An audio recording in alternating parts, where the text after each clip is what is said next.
السلام عليكم. كل عام وانتم بخير. عملنا النهارده حلاوة المولد، الحمصية والسمسمية والفولية. عملناها في البيت بأقل التكاليف، ووفرت معانا بحق الكيلو عملت 3 كيلو. تعالوا نشوفوا الحاجة بتاعتنا اللي احنا عملناها والمقادير بتاعتنا، وهي سهلة خالص ومش مكلفة ابدا. انا عندي هنا الحمص حوالي 400 جرام، والسوداني والسمسم 500 جرام. يعني السوداني 500 جرام والسمسم 500 جرام. طبعا بتفرق المقدار بتاعي في السكر اللي انا هحطه، عشان كده قلت لكم السوداني والسمسم 500 جرام انما الحمص 400 جرام. طبعا اول حاجه قبل ما نبتدي في اي حاجه بندهن الحاجه بتاعتنا اللي احنا هنقطع بيها وهنفرد بيها والصاج بتاعي ده انا حطيت عليه كيس بلاستيك ودهنته بالزيت. دي اول حاجه تعمليها قبل ما تبتدي في اي حاجه على النار. بتجهزي الحاجه بتاعتك كلها تدهنيها بالزيت وتحطيها على جنب وتبتدي بقى. اول حاجه هحط السوداني على النار جنبي، مش بحمصه بس لازم يبقى سخن، بسخنه كويس قوي جنبي وانا بعمل في العسل بتاع الحلاوه.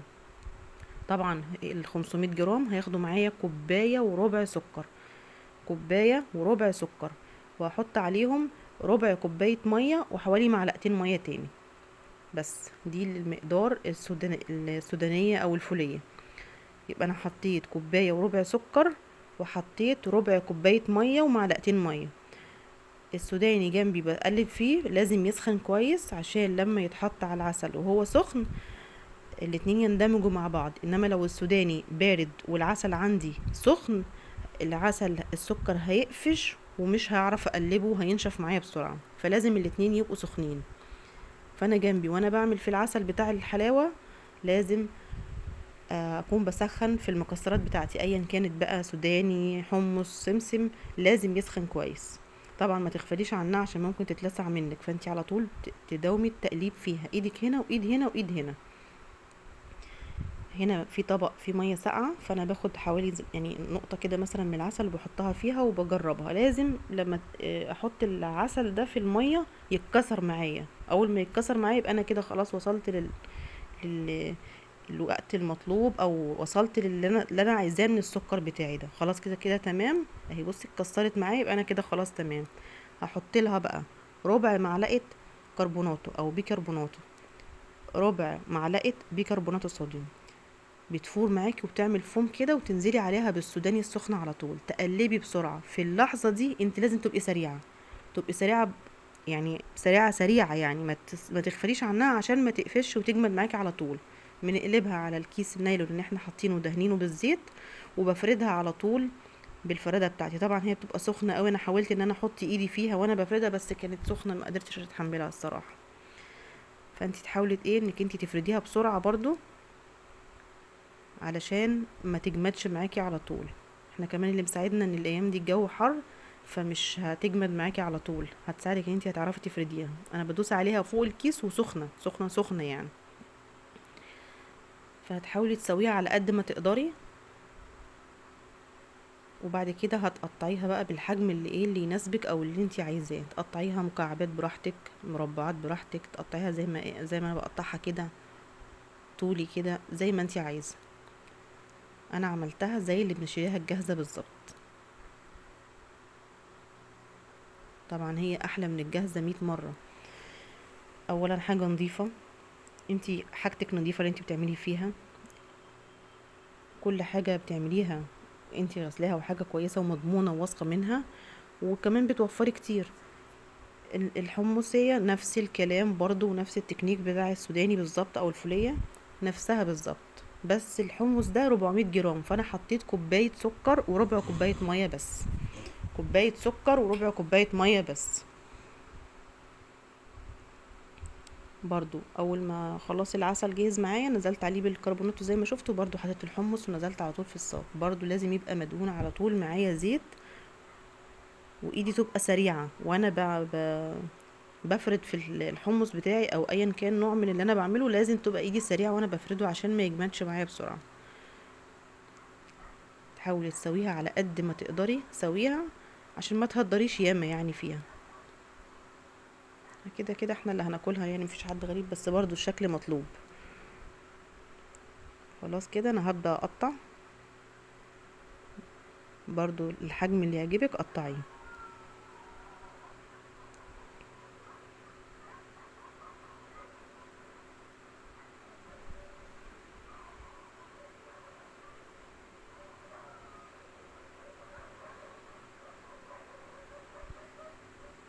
انا حاولت ان انا اقطع يعني ايه، تبقى القطعة متساوية شوية. هنعمل اخر حاجة معانا السمسم.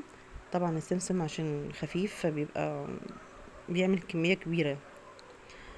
برضو حطيت كوباية وربع سكر، وحطيت ربع كوباية مية وعليها حوالي ايه معلقتين مية، ومعلقة عسل جلوكوز. في كل في كل مرة بنحط معلقة عسل جلوكوز. في ناس بتحط موارد، لو عايزة تحطي عادي حطي معلقة موارد، وفي ناس بتحط لها فانيليا. انا بصراحة لا حطيت لا فانيليا ولا موارد، عادي. بنقلب كده على طول، طبعا عشان كمية السمسم اكتر فكانت مالية الطاسة شوية، بس اول ما بتبتدي يعني تقلبي فيها فهي ايه بتلم معاكي على طول زي ما انت شايفة. برضو على طول على الكيس النايلون المدهون زيت، ونبدأ نفرد فيها. برضو زي ما قلتلك اهم حاجة في الوقت ده او في المرحلة دي السرعة. طبعا السمسمية ناعمة شوية غير السوداني والحمص، فانا هجيب الفرادة وهدهنها زيت برضو، وهفرد بيها عشان عايزة السطح بس بتاع السمسمية تبقى متساوية، ما تبقاش فيها. بصوا لو هتاخدي بالك من مطرح مكان البتاع الهراسة اللي انا بفرد بيها بدوس بيها عاملة زي حروف كده او شكل. فانا هجيب دلوقتي الفرادة بتاعتي، هدهنها زيت وهفرد بيها الوش السمسمية من فوق كده عشان تبقى شكلها مظبوط يعني ومتساوي.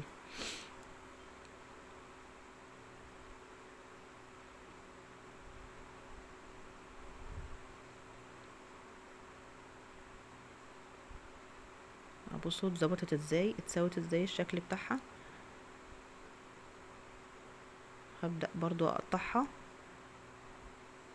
السمسمية ما شاء الله، عشان السمسم بيبقى بيوزن اكتر غير السوداني والحمص، فعامل كمية اكبر، يعني اكبر كمية كانت في السمسمية، وكانت هشة وكانت جميلة قوي. كانت خفيفة جدا والله، كانت احلى من اللي بنجيبها من بره جاهزة كمان. مش ببالغ والله، جربوها وانتوا هتعرفوا.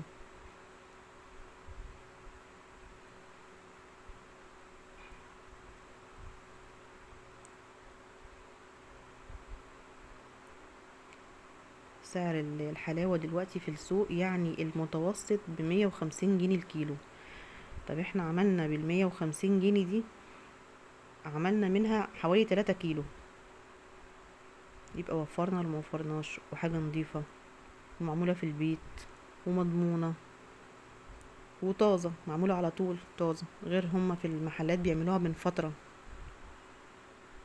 ساعات بتجيبيها بتبقى مرطبة كمان. بصوا بتتكسر بسهولة، بسهولة خالص. بصوا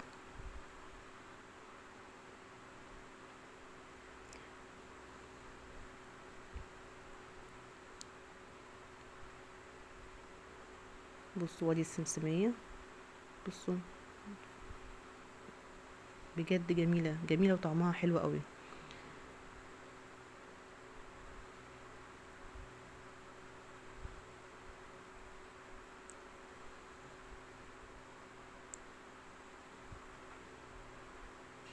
دي الكمية اللي احنا عملناها كلها. بصوا الطبق قد ايه. في كمان اللي هي يعني الحاجات اللي هي على الاحرف وكده، انا هعبيها في طبق لوحدها، بس بصوا الكمية اللي احنا عملناها قد ايه، بسم الله ما شاء الله.